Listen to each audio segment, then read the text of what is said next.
I'm Emily. And I'm Hannah. We are best friends and dietitians. We have a goal of challenging nutrition misinformation and fitness trends with an evidence-based approach. Each episode, we will dish up our thoughts about the latest facts on a popular health-related topic. We're the Up-Beet Dietitians.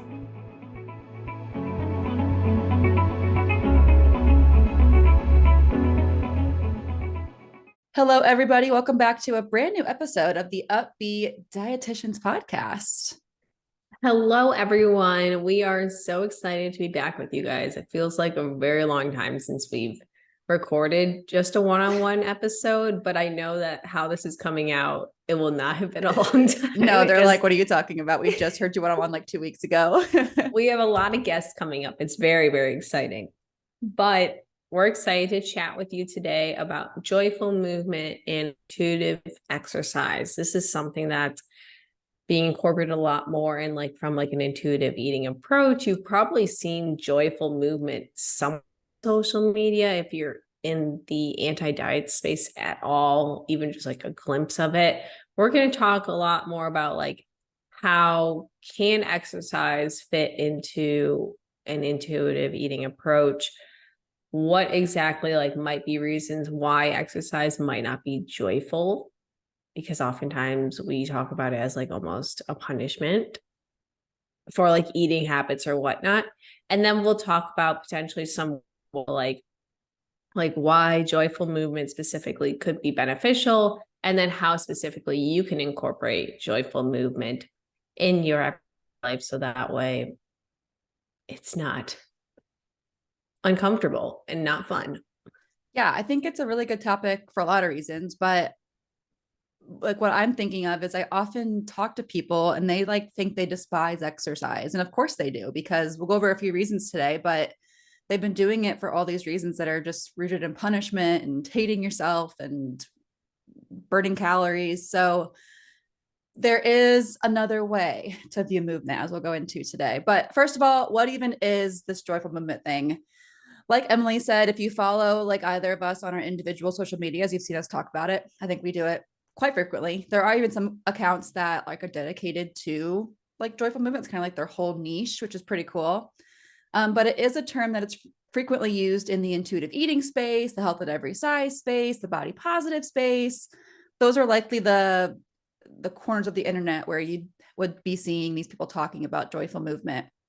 And in its simplest form, joyful movement is just simply a way of approaching exercise that emphasizes pleasure rather than weight management, which I think is kind of the key there, because again, a lot of times we view exercise just as a way to make our body look a certain way, burn calories. We're punishing the cookie or ourselves for eating the cookie last night or whatever it is. And so of course that makes it not super joyful. No, especially with that removal of the weight management side of it plays a huge part of it. Because I feel like almost everyone I talk to starts off. We talk about this actually in that podcast episode with Steve, where oftentimes people get into exercise for aesthetic reasons, and it's not potentially as sustainable unless you find other ways to kind of motivate yourself to exercise and work out. So let's jump into reasons why exercise may not be joyful. I feel like you already have probably a good idea of why. We've kind of already hit it on the head. Yeah. But firsthand is it oftentimes is associated with negative experiences of dieting. Like Hannah said, with the cookie example, you didn't succeed in a diet, or maybe you overate brunch. I feel like oftentimes I always hear I have to go walk off this meal, or I'm going to go exercise for 30 minutes to an hour longer to burn the calories that you might have eaten a little bit more potentially earlier in the day or the previous day. Also, if you're oftentimes, along with we talk about a lot of fad diets on here, or just fad programs and trends. And if you're going from the extreme of not eating a little or severely restricting and then over exercising, you're putting your body under a lot of stress. And this can also make exercise not joyful because you're not fueling your body properly with food. And then you're putting it through this exercise regimen that potentially you're not used to.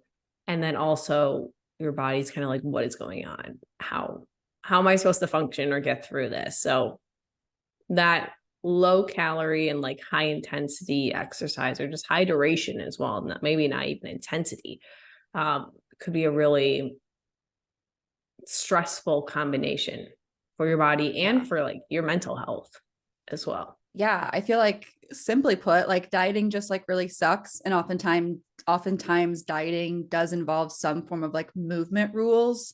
Like you have to do 5 days of Tabata or whatever it is with the diet. And of course, we talked about how diets don't work before on here. And so, of course, you feel like if the diet didn't work and the movement that was a part of that also didn't work, that movement is just like not for you. It's just not a good thing. Like you don't like it anymore. Like you feel like you didn't succeed with movement. I hear that all the time, actually. People will say, oh, I've tried going to the gym, or I've tried going for walks, or I've tried, doing whatever it is.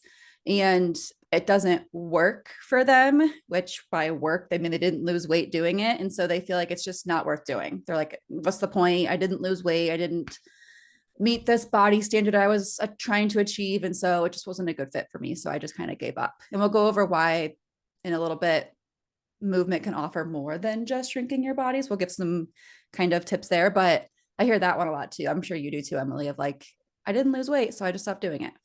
Yeah. I feel like that's a good way to put it though, is like the biggest reasons people stop is because they don't see those external changes.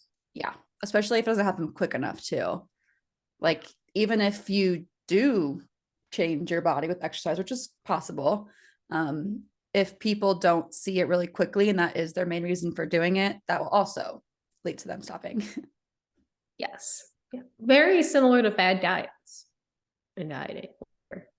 Yeah, exactly. Similar premise with Which is our next point, actually, which oftentimes, actually almost all the time, fad diets are super low in calories and or carbs. Lately, specifically, is kind of the thing to cut out, of course.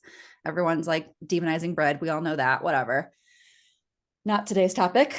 But of course, when we exercise, our body just so happens to use calories and carbs for energy. And so if we don't have enough of either of those, the movement is going to be less than fun if we don't have the energy we need to do that movement. So that's a big part of it too, is of course, we're not eating enough. Our body can't move as efficiently as it could if we were eating the right amounts of food. Carbs are very important. We like carbs. This is a carb stand account and calorie stand account, but it really is. But yeah, it's just your body doesn't want to be you're already putting it under stress when you exercise. And then without that fueling component, it can make it even tougher. It sucks. Like it's really hard to exercise on like an empty stomach. We just talked about like forever ago in like one of our fitness myths episodes about like fasted exercise, which to recap here, you don't need to be doing that. But like it really sucks. Like I don't know. I feel like my stomach is like eating itself when I try to do a workout on an empty stomach. Like it is just not a good time. Yeah. I feel like I only get it from like a running standpoint. I can't eat within a certain amount of time because I'll cramp easily. But like, if it was like a long time without eating and then I work out, it's not fun. Well, you can't like concentrate. Yeah. You're weaker. You're just thinking about food. And if you think about like dieting for a long time, like you have no stores either of energy because you haven't been eating enough for weeks, months, years. So like from a running standpoint, even if you don't eat right before you run, your body still has some energy, likely in the form of glycogen or whatever that it can use. But if you haven't been eating enough chronically, then your body is just like completely tapped out. No bueno. No bueno. No bueno. Poo poo on that. Poo poo for no carbs. Another reason why joyful movement might not be fun is because you're exercising compulsively or overtraining. And this always comes to the part where I always bring up like the like grind never stops, or like no days off, hustle or like culture. more is better, and more is not always better. Like that hustle culture is very deceiving and also very toxic from an exercise standpoint, especially. And a couple signs that potentially you're participating like or you exercise more compulsively is like you feel guilty if you miss a day, hence the no days off. Ugh, yes. Mindset. Exercising as a punishment for eating quote unquote too much food, or you have a means of preparing for an upcoming meal through exercise, whether it's like a specific type or workout or what you're going to do to prep for a big meal or whatever's coming up, or even drinking. We'll say that as well. Oh, yeah. Like if you know you're going to go out and drink more and then you exercise a little bit more to make up for it. Another sign potentially of red flag. Lots of red flags here. Another sign you might compulsively exercise is if you have the fear of waking, if you take off time from your exercise regimen or routine, if you have the inability to stop exercising, even if you're injured or sick, where your body needs to rest and you feel like you can't not exercise. If you experience significant rapid weight loss, that's not a great thing, even though I feel like that's always an Glorified. Advertisement. Yes. Yeah. Where it's like, oh, lose 20 pounds in 2 weeks. That's not a good thing. No. Your body does not like change, especially that quickly. And then some other potential signs of some compulsive exercise behaviors is using exercise to suppress emotions, and then reducing activities in other areas of life to make up time for exercise. So like oftentimes like shortening your sleep schedule or missing out on social engagements to exercise, or not going to dinner or whatever it is so you can work out or hit your 2-3 hour workout for the day or whatever it is. I'm getting flashbacks to college. I think I did like all of these things. Oh, you have a cold? Too bad. Like you're still going to go to the co-rec and squat as much as you possibly can. Oh, you're hungover today? That sucks. You're going to the gym anyway. Dangerous, first of all. Oh, yeah. Second of all, just chill. Past Hannah, not you guys. I'm not being that direct to you. I'm trying to be kind and gentle. You guys take your time, learn your lessons, but past Hannah just needs to grow the F up. Isn't that like a therapy lesson where you have to be as kind to yourself as you are to others? So we all know that this ends up being a therapy session for me. So yes, past Hannah, I guess would be nice to you too, and future Hannah and present Hannah. No, but I was like, I don't know how your body was under that much stress between like not even just the stress of like school, and you were working like 3 jobs. So you were also ignoring its cues to rest. What like, how rest? Does someone function? I don't know. I don't know. I don't have the answers. Yeah.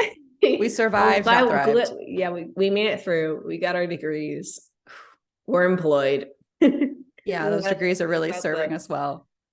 Yeah. That's the purpose of college. To get us degrees and jobs. Especially when they're degrees that are just so, what's the word? Let's just say good. Let's just say they're good. Yeah. Okay. So yeah, those are some signs that maybe you are compulsively exercising. Let's go over some like physical symptoms of like actual like overtraining, which is like a condition that like can happen when you are compulsively exercising. So poor sleep could be a big one. Your body is just like, rah, all the time. Like it's constantly stressed out. And so of course you're not sleeping well as a result of that. And then because of that, as well as your body trying to take care of itself and recover from exercise, you also are having prolonged fatigue. Like you just feel like no matter what you do, you just cannot make your body feel like it has energy, because you are like just zapping it of all of it that it has when you do your workouts constantly. Increase in tension, anxiety, and anger. Those could be signs. And I want to say too, that these are not, of course, like if you have anger, doesn't automatically mean that you're overtraining, of course. But all these things together could be a part of that if you are also definitely overtraining. Inability to relax could be a big one. Decreased motivation and moodiness. A lot of these are like mental and emotional. Like your brain is just like reacting to all the physical stress that you're putting it through. Poor recovery, you're feeling sore for days, which is normal when you first start working out. Like, what? What are you laughing I at? was thinking of when we went to the Oh co-rec. my God. I feel like I've talked about, I don't know if we've actually talked about this Have before. we told this story? I don't know, but I was thinking about when, okay, so backstory, Hannah was in college. Hannah was like very much into weightlifting, and I like mostly did running. And occasionally she'd bring me to the co-rec. And I was very apprehensive about it because of every time I'd go, I'd be sore for literally weeks because I was like squatting, obviously not as much as her, but like, well, I should be starting it because I was like, oh, Hannah's lifting so much. I need to lift more than I'm used to the point that I like couldn't get up into my lofted bed. I was just thinking of that specifically. Yeah. Like we had these like lofted, it's like climb a ladder to get into our bed in our dorms. And Emily would like tell me that she like couldn't even get into her bed. It would take me like at least 5 minutes to get up. Oh my gosh. So it was not overtraining. I was just going to say, okay, so that's a good thing to bring up actually, because poor recovery, like it can take a long time to recover if you're kind of new to that kind of movement, if it's like a new type of movement for you, or if it's been a long time, or if you push past your limit, which I definitely was not helping the case there either. I was probably like, yeah, get it, girl. But of course, if you have been training consistently for a while, your body should be getting used to it. This could be a sign that you are overtraining if your body isn't recovering very well. But yeah, it's normal if you're kind of a newbie to it, or if again, you're kind of going a little bit past what you should be, to feel that DOMS, that delayed onset muscle soreness for quite a few days. Yes. Well, on the flip side too, like I would try to go running with you and I'm like dying and I'm like, just like, let's do it. Woo! That's true. It's like when you're moving muscles you're not used to, or like just my like heart doing and my lungs were like, absolutely not. Yeah. It's okay. We were challenging our bodies. We're doing different movement to keep it on its toes. Yeah. Even though I know that's not a great thing. Yeah. Muscle confusion. Not a thing. It was confused. They were confused, and it proves it is not a good thing because they took forever to recover. Yes. And our last sign here of overtraining could be increased or decreased appetite, actually. Of course, the increased perhaps could come along from just your body is burning gobs and gobs of calories. And so your body is yelling at you to like eat more. But you might also experience decreased appetite from, again, that chronic stress you're putting your body through. Your body has that to worry about. And so the last thing it's thinking is, let's send this chick some appetite, cues. Like right now we're worrying about keeping our body safe from all this stress. Sending these strong hunger and fullness cues are not our priority right now. No. Which you might even experience that like more acutely, like after a workout, you may not feel like you're really hungry right away, which is a normal thing to happen because again, you just kind of put your body through an acute stressful situation and you may have decreased appetite for a little while, but that's normal. But if it's like a chronic thing where you're not feeling hungry ever, even though you probably should be with all the movement you're doing, that could be, again, a sign of overtraining for sure. Oh, yeah.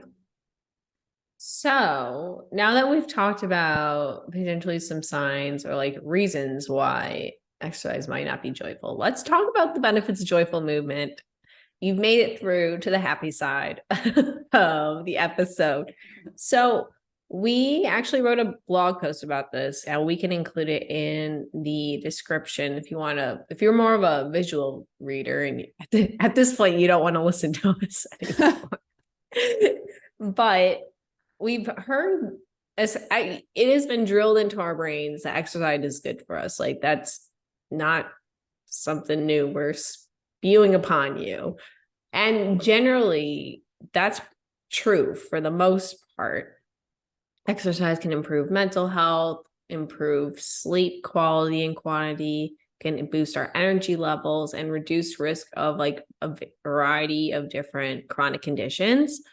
But if exercise is only done to out of like result of like a punishment for food choices or a means to shrink our body, we probably wouldn't consider that quote unquote healthy.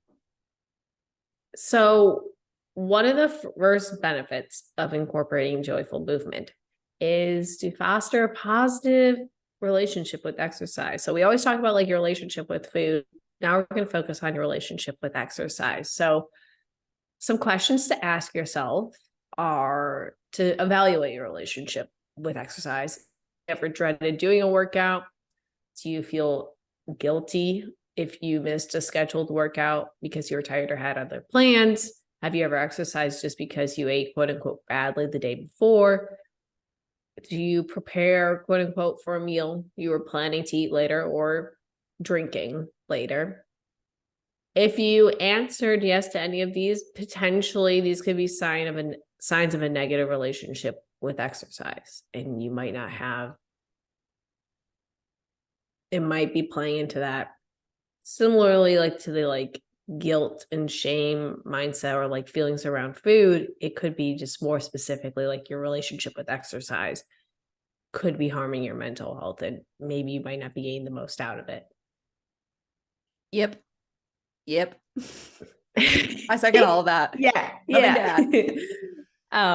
So all in all, when using movement as punishment or doing it because you quote unquote should be, it takes away the pleasure and joy of that can come from exercise. Exercise does not need to be an uncomfortable, not fun thing to do. When you find joyful movement or find exercise that you actually like have fun doing and don't mind, you'll improve your relationship with exercise and your body as well. That plays a huge part into it as well, where you kind of remove, or like what we talked about like way at the beginning, is removing that correlation or association with like weight management and exercise and like joy and exercise. Yeah, because I can't go together. I always tell people that it may not be your life's passion to like, let's say, go for walks, but I should probably say that quieter because Finn's close by. But if you at least, it's my passion. He's gonna like come in here and just like looking around. I heard the W word. Yeah, it's my passion. Oh, it's so funny. Dogs, that is dogs' joyful movement. Think about what your dog would want. You know, see how happy your dog is when you take it on a walk. I could say that I don't have got anyone. headphones in, you're good. I don't have anyone here that's gonna, Bobby's not gonna jump up and want to go out. But think about that. Finding something that it makes the way your dogs react to walking. Find something that sparks that same emotion. I don't know if that extreme though, because they get really excited. That's what I was just trying to say. And then I got sidetracked. Like it may not be your life's passion to go for WALKs, but if you at least like kind of like it and it's not dreadful and it's not a punishment, then that could be a good sign that it's at least kind of joyful for you. Because like we mentioned earlier, that people often say they absolutely despise exercise. And that may kind of be the case. And you may feel that still as you are kind of unpacking this like relationship you've had with it for a long time, which we challenge you to do as you listen to this episode. But while you hopefully won't absolutely hate everything as you kind of work through these different things and kind of figure out what you do like to do, you're not going to like everything either. Like I absolutely do hate running. Like that is not joyful for me. Like, is it good for you? Yeah. But also you can get your body moving in other ways that are not absolutely dreadful. I feel like the gym is often like what people think of when they say they hate exercise. Like they try going to the gym, and not everyone likes the gym, and that is absolutely fine. I hear that all the time. Like the gym has the stereotype of like being the place you have to go to get a good workout in. But we'll give some examples in a little bit, but that does not have to be what you do. There's like a different like ideas of what you do. I feel like honestly, it's like weightlifting and like running are two like the biggest ones that are like your only options you can do. Exactly. when there's a lot other forms of movement you can Right. And incorporate. if you like those, cool. But if you don't, that's okay too. So one Okay. more benefit of joyful movement, there probably are tons of others, but on our list for today is when you find your version of joyful movement, you're likely to stick with it for a lot longer. Versus, like, let's say you absolutely do hate running, which I'll give my own personal example because I do hate it. In the past, I've like tried to stick to a running routine, but because I don't actually find that joyful at all, I do it for like 2 weeks and I'm over it. And I like cannot maintain that for very long. But like I found that for me, I really do enjoy weightlifting. So I've been doing that for like 7 years at this point, pretty consistently. And of course, you'll have periods of time where life gets busier and you have to do it less, or times you'll have more free time to do it. And that's just life being life. But generally, finding your version of joyful movement will mean that you are able to stick to it a lot more consistently, which is of course good for you. Yeah, absolutely. Yeah. I think I have like almost like the opposite relationship with weightlifting. I wouldn't say I hate it. I feel like I just like don't know what's going on. So I like I'm not creative enough to like I know the resources I have for like putting together what exercise to do. And I also know like way back when you wrote me a weightlifting routine. But beyond that, I'm like, oh my gosh, I have to think about what I have to do. Whereas like that's why I like running because I have to figure out where I'm going to and that's it. One foot in front of the other is really all you got to think Exactly. about. I really just need to get out there. And then from there now I don't have to do any thinking. It's true. I do But have the benefit of being a personal trainer. So I have that like education behind it too, which really does help. Which if you have the means to do so and you do like lifting weights, getting a trainer could be a really good tool for you. I will yeah, say not always very accessible, be very pricey, but it could be a good tool if you have the budget for it. yeah, potentially, yeah. So let's talk about how to incorporate joyful movement because we've really talked it up. And now you're probably like, well, how do I do this? I don't, if I just like stop thinking about my relationship with it and like consistency with it. So, first and foremost, and this is going to be probably one of the most challenging pieces of it, is removing weight loss being the focus of the purpose for exercise. One from we talked about the trans theoretical stage model a couple times yeah. potentially.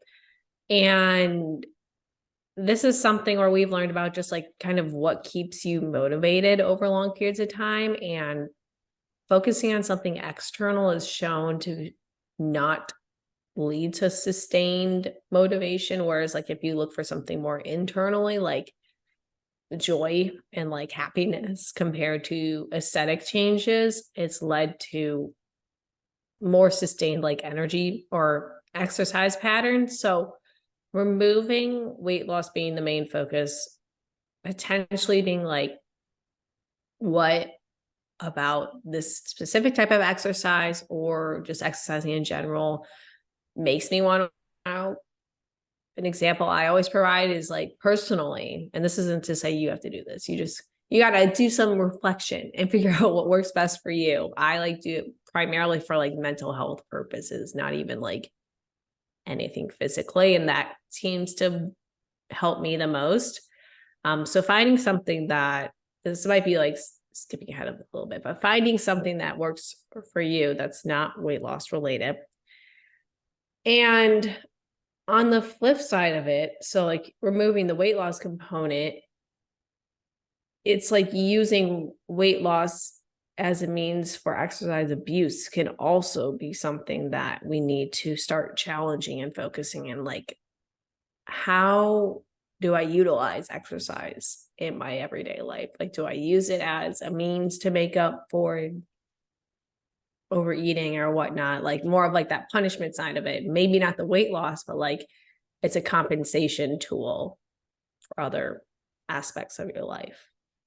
Yeah. So like basically it can kind of go one of two ways where if we use exercise just for like weight loss purposes, we might either stop doing it when we don't see the payoff or like forget this, like it's not actually working, if by working you mean losing weight, or maybe you do see the results and so you keep doing it and doing it and doing it and doing it, and like you are consistently over exercising, and that could lead to, again, that exercise abuse, aka overtraining, compulsive exercise, whatever you want to call it. So it can kind of go one of two ways there, and both extremes are not going to be beneficial in the long run. So our next tip for how to actually incorporate this beloved joyful movement is to shift the focus, like Emily kind of said already, actually, into more of like the internal side of things, like how it's feeling versus like the external numbers games.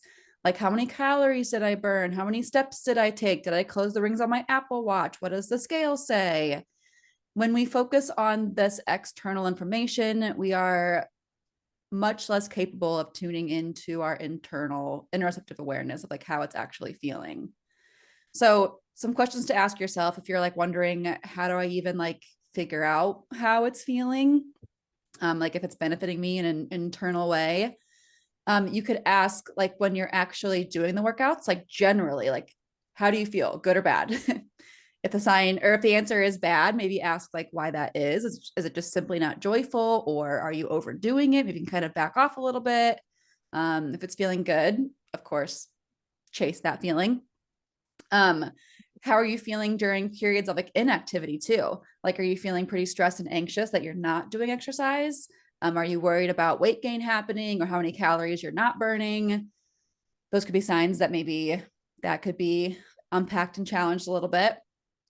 Some other questions are you sleeping better? That could be a good sign that you are maybe getting a good amount of joyful mimics. We did say earlier that poor sleep could be a sign of overtraining.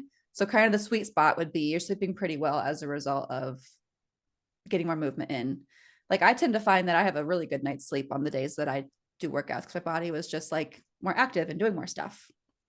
Mm-hmm. A couple others, are you able to manage stress better? That could be a sign that you are in that joyful movement zone versus overtraining, where you're kind of irritable and stressed all the time and anxious and moody. Or on the flip side too, maybe Emily had mentioned like she likes to use movement as like a mental health benefit. A lot of times it can help to manage stress to do some movement as well. So that's another benefit there. Are you feeling more alert, more energized? And are you generally feeling more determined and more empowered? That's kind of hard to define. Like, what does that really like feel like? But that could be a side effect of getting more joyful movement in. I actually have an example for this because Okay, it good. happened to me yesterday, but then my day spiraled. So it's not going to be the best day. So I have been trying to get myself to do like more at-home workouts. And I love YouTube because there's just so many like trainers on there and it's free and I don't like paying for things. So I found this like at home mat only Pilates workout and I like did it and I was like, oh my gosh, I haven't moved like this in a very long time. But we didn't overexert ourselves, but don't worry, I didn't do anything that might have hurt me. And I was feeling like so good. I was like, I'm gonna write so many blog posts. I'm going to record so many YouTube videos. And like at the rate I was like, I'm going to go grocery shopping, do laundry, do dishes. Like I had a full day planned. And on the track I was going, like I would have gotten it all done. But then you saw my Instagram story. I went to Costco. Oh, I was like cringing at that. It hurt. So I had gel nails on but it was like my real nail. And since it's gel, it holds it together a little bit easier, but I like had to get new dish soap and dish soap is like heavy. And I like went to pick it up leading with my thumb and it like cracked my nail and it was like halfway down. So like I couldn't like cut the nail because like half my finger would be exposed and I spiraled. I was not doing well. I actually made an emergency. I like do my own nails normally, but I'm like, I need a professional to save this nail because it hurts so much. So I got it. I went to the nail salon and they fixed it. But it was like normally that would not happen. Where like we were starting off really good with exercise for the day, and then just something was thrown at me. Yeah, that was unpredictable, but it was a good start to the day, a very good start. It was just the universe had other plans for me. It was like you had a really great first half to your day. Well, Well, it was a deal little with bit too this good. curveball. You're not going to get all of that You were a little bit done. too happy. Like we gotta reel it back a little bit. Yeah, we have to humble her before Yeah. she. But yeah, it was a good start.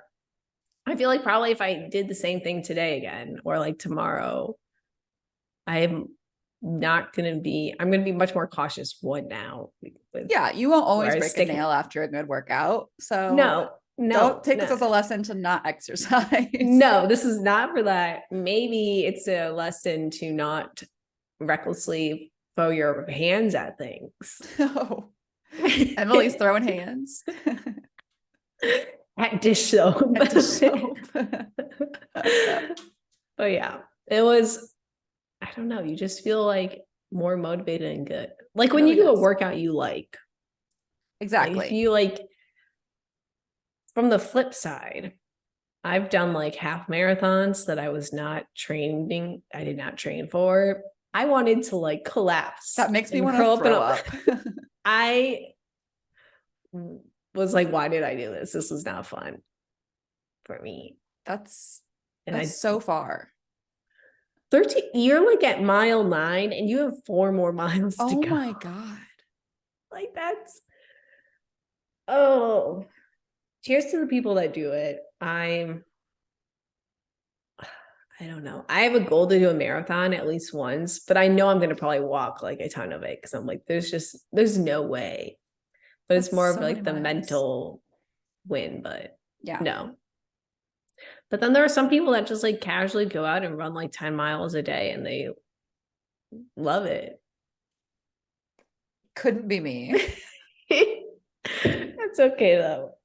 Oh, that's okay. Okay. So we've kind of talked about this next point though, where or actually we've talked, I feel like we've honestly talked about both of us talking about this like more recently on social media is like Mhm. you don't need to be doing 3 hours in the gym or like a 10-mile run for it to count. Like you don't have to be sweating profusely. You don't have to be sore immediately after. It even if the workout's like 15 minutes or under an hour, it still counts. Even if you didn't work out like 7 times a week and or 5 times a week or whatever your goal was, it still counts. And even if it's a walk, walking is highly underrated. Walking is my favorite And thing, I think. Like I love weightlifting too, but walking might be up there. you It's can so great. I gotta be careful when I say the W word. yeah. Finn's gonna come out of the Yeah. woodwork. But yeah, like you don't need to be like whatever your perception of exercise is. I feel like we all have this like specific idea of what a good workout looks like or Oh, yeah. what it should feel like. And that is not accurate. It's Yeah. just moving your body in Like some literally capacity. like cleaning your house. Like maybe that won't be your movement every day, but it moves your body. Like I know I'm like sweating and panting and like overheated when I clean my house. Like I get into it. I get overheated with dishes. Oh my gosh, dishes are the worst. Dishes are the bane of my existence. I hate them. And I'm Yes. trying to like reframe it and think, okay, I get to eat a lot of meals. I eat at home frequently, which I love being at my house. So it's a positive thing that I have a lot of dirty dishes, but doing them is just so annoying.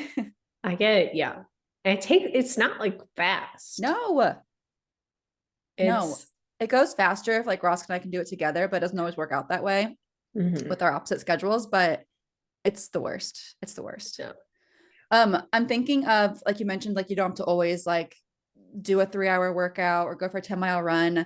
I always see these TikToks of like they're usually bodybuilders and they're just like trembling and lifting this ridiculous amount of weight and they're training so hard, which is great. Like I'm not against like pushing your body to its limits in certain capacities. Mhm. But the comments are always like, oh, I wish I could be that strong or that determined or work that hard. But like, there's no way they're able to do that every single day, every single Yeah. workout. Like, your body cannot do that. And that's okay. Like, you'll have workouts that are really tough. And like, it is good to, like, in the weightlifting world, like test your 1 rep max and like really have like a really high intense workout. But also, you can't do that every day, or else your body is never going to recover and you actually won't build muscle or strength as optimally as you want to. Yeah. So to that point, again, it's okay and great to have those really tough workouts and like push your body in that way, but you can't do that every single time. It's just not the best approach. Yeah. You'll probably end up injuring yourself too. Exactly.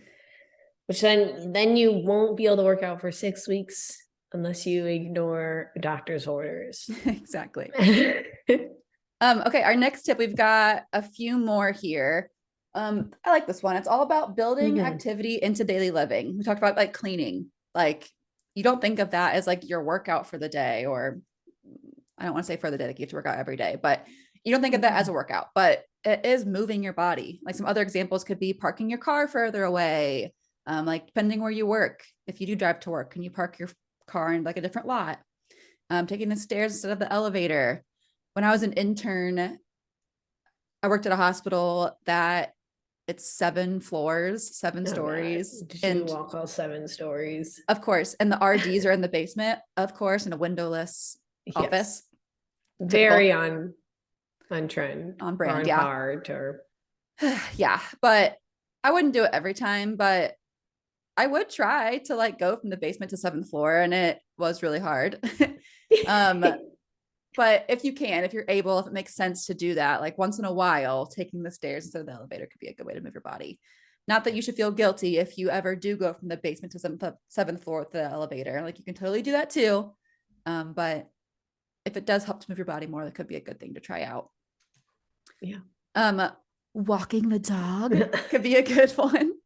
If you're able to ride your bike to work, when you travel, or like if you go to work and you have to wear like business casual, perhaps like you could bring shoes with you so you can go for those WALKs when you're able to. Perhaps like choosing hotels that have exercise facilities, or again, if you are traveling, like bring something small with you, like a jump rope or bands, or of course there are tons of bodyweight workouts too that you could do with literally just your body weight. And I want to point out too, like, these are of course really helpful tips, hopefully, for you to build this into your daily life, but you should never feel guilty if you don't bring your jump rope on a vacation. Like, it's okay to just like enjoy your vacation too. Yeah. Another way to incorporate joyful movement is to be comfortable. You don't need to be working. And this is more of like, if you're wearing clothes that don't fit or aren't appropriate for the weather, it might not be comfortable and fun. So like, wear clothes that allow you to move and breathe.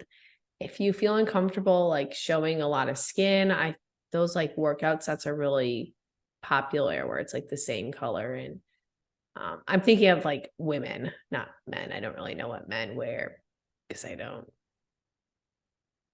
only see runners, and we are just shirts and shorts or like leggings, what it is.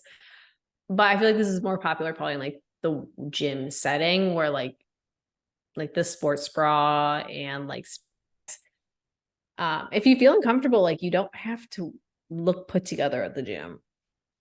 And you can wear like an oversized light t-shirt, leggings, or like bike shorts. So whatever it is that you're just comfortable and feel good in, then you're going to perform the best with whatever exercise you're doing.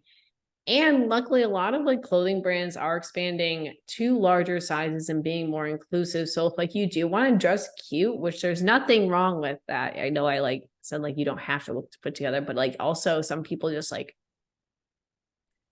it's like the feel good, look good, feel good, is it? Or whatever that phrase is. Like, if you feel good as well and you feel more confident in it, maybe then invest in some like clothing pieces that will make your workout more enjoyable. It's kind of like just figuring out what works best for you from either side of it. And you don't have to always like feel, wear clothes that you feel cute in, or like you don't have to always wear like the comfy clothes. You can switch it up and do whatever kind of you're feeling that day as well. Also, comfortable shoes are very important. I feel like no matter what you're doing, unless you're swimming, I feel like maybe that's the only one I can think of really that doesn't need Maybe yoga, any does type that of matter shoe. as much? Oh, yeah. Yeah, Maybe 'cause you know, Pilates, depending on what kind of Pilates you're doing. yeah. But yeah, most things, Okay. shoes are important.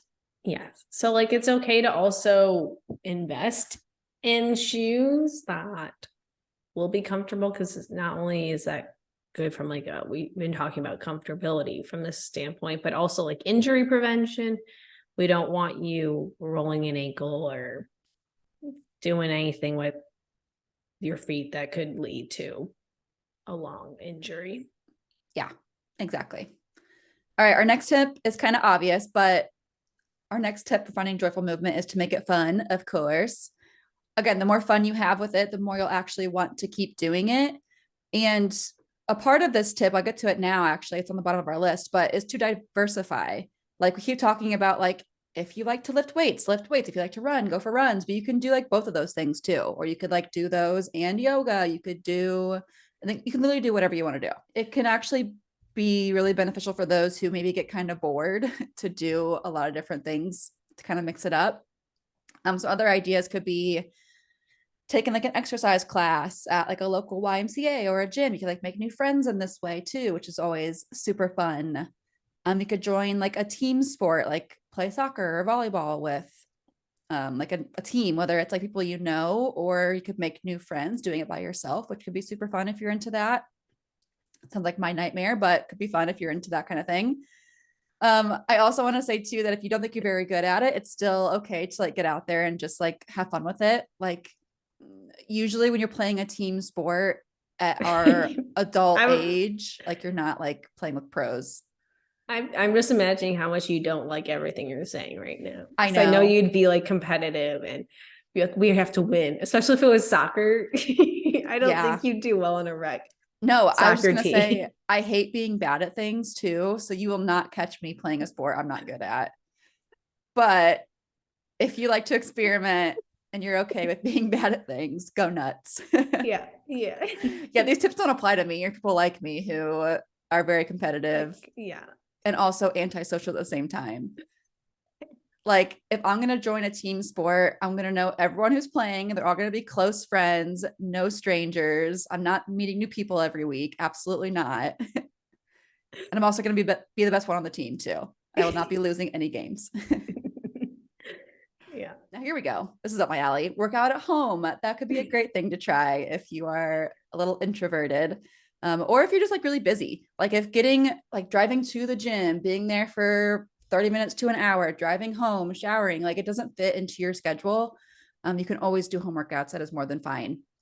And you can make it fun too by like turning on a TV show if that fits the vibe. Or when I go for my WALKs, I like to turn on an audiobook or a podcast. Those are really great for if you're going for walks outside, like having like an audiobook or a podcast, just to keep your ears engaged.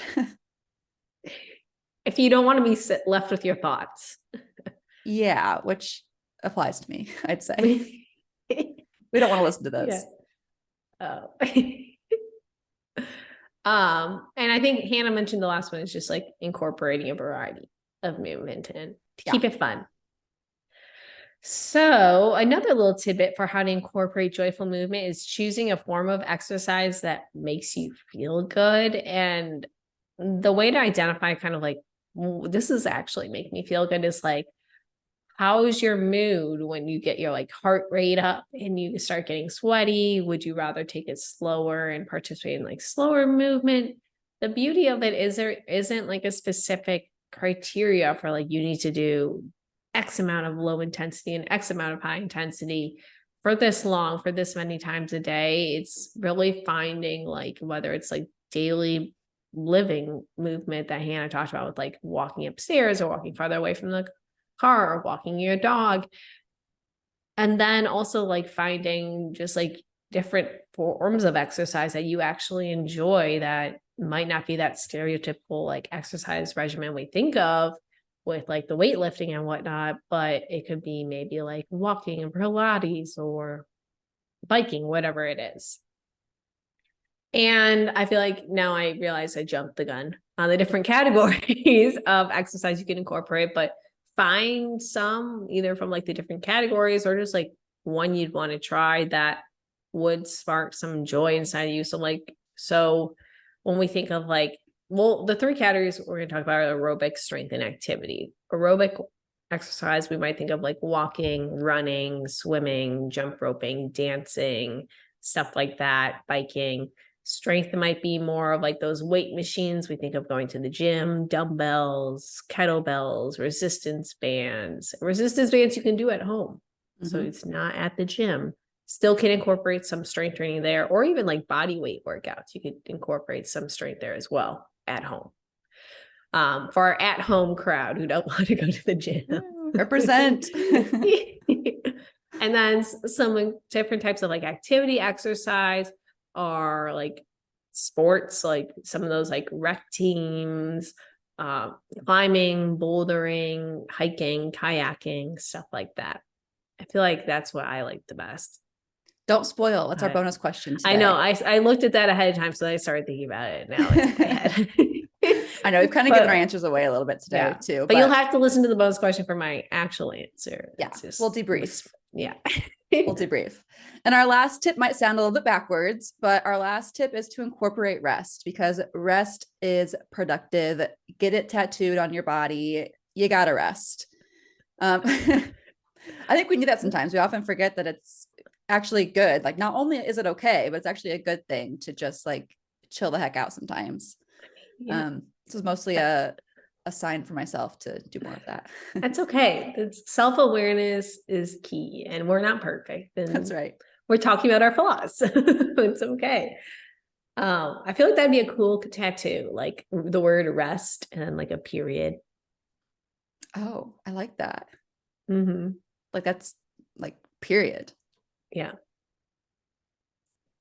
Can we trademark that? No. I don't know, but how could we use that in our business? We could definitely use it somehow. They could make a shirt. Should we bring back the merch and the shirts just say rest? Sure. We can do like stickers. Yeah. We could do, what else do people like? Mugs. Hats. Ooh, that'd be a cute hat. Oh, that would be cute. I'd wear that. If we could do like monochromatic too, I feel like that's coming in style a lot more. Okay. We'll pin that for later. TBD. Yeah. But rest is great and very important. It is. And there are times when it might even be better to rest than to do a workout. Like, my first thought is like, if you don't get enough sleep, I am generally a morning workout person, especially like in college. I was the 5 a.m. crowd every single day for the most part, which that's a whole other story. But anyway, like even if I didn't get enough sleep, I would still be there, like ready to go. And if I did like allow myself to sleep in, I would always feel super guilty about it. But if you get like 5 hours of sleep, going to the gym and doing a strenuous workout, adding more stress to your already stressed, tired body is not beneficial at all. Like, there are times where sleep, actually a lot of times where sleep is going to be the best thing that you can do for yourself. Rest and walking are the two most underrated things we'll talk about today. Doesn't get enough love. Walking is so great. Like, if that's your thing to do, especially when it's nice out like it is now, finally, like, go nuts. It's so great. Yeah. Yes. So overall, mindful movement is really great. You can include it in like an intuitive eating / anti-diet / haze approach. We want exercise to not be a punishment and not fun for you. It doesn't have to be. This is just a different mindset to kind of go about it that might be a little bit more positive on like your physical health and your mental health with like your body and exercise and potentially food as well. So all in all, we challenge you to reflect on your relationship with exercise and potentially incorporate maybe some movement that you enjoy. It makes you feel good and feel good about yourself too. That always Exactly. helps when you're feeling good. Exactly. I feel like intuitive eating is represented on social media as a thing where it is just resting and it is just eating donuts and pizza, but that wouldn't feel very good. Like intuitive eating is about eating things that are nutritious and doing exercise. It's just not about doing those things in a diety way. So Yeah.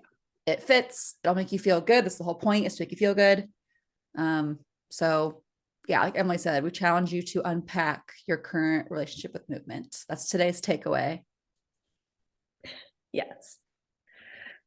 So I know you want to hear what our form of movement is, but you're going to have to listen to the bonus question for that. So Yeah. that wraps up today's episode. Thanks so much for listening, guys. We'll see you next week, and comment on the blog post or comment on the episode post or on the website what forms of joyful movement you like, or you're going to challenge yourself to incorporate, or if you're going to challenge yourself to rest. That also be Ooh, great. Support that too. we support that. Good luck. Cool. All right, right. guys. Bye, See you guys. next week. Thank you so much for tuning in on this episode of the Up-Beet Dietitians with your hosts, Emily Krause and Hannah Thompson. We appreciate you all so much for continuing to support us. In order to support us and sustain the success of this podcast, please subscribe and leave a rating and review.